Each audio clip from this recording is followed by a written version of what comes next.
നമസ്കാരം, ഞാൻ രമേഷ് ഗോപാൽ, തനിമ സ്പെഷ്യൽ ന്യൂസ്. തിരുവനന്തപുരം ജില്ലയിലെ കുറ്റിച്ചൽ മന്തിക്കളത്ത് ടർഫിൽ നിന്നും മൂർഖൻ പാമ്പിനെ പിടികൂടി. രാത്രി 8 മണിയോടെയാണ് സംഭവം. ടർഫിൽ കളിക്കാനെത്തിയ കായിക പ്രേമികളാണ് ടർഫിന് സമീപത്തായി ചാലിൽ മൂർഖൻ പാമ്പിനെ കണ്ടത്. തുടർന്ന് പരുത്തപ്പള്ളി വനം വകുപ്പിനെ അറിയിക്കുകയായിരുന്നു. RRT അംഗവും ബീറ്റ് ഫോറസ്റ്റ് ഓഫീസറുമായ റോഷ്നി സ്ഥലത്തെത്തി പാമ്പിനെ പിടികൂടി.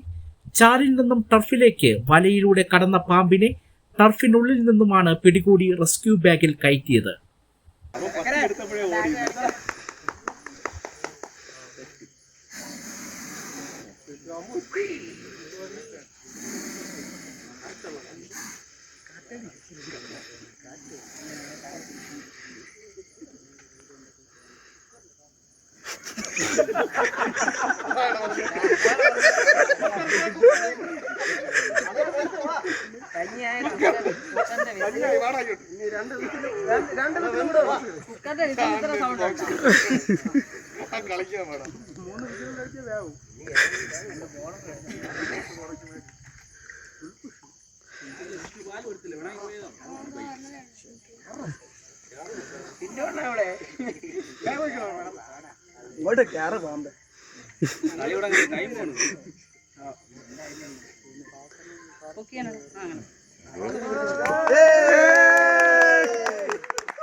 നമ്മളെ കാട്ടിൽ വന്ന് പാമ്പ് പിടിച്ച മേളത്തിൽ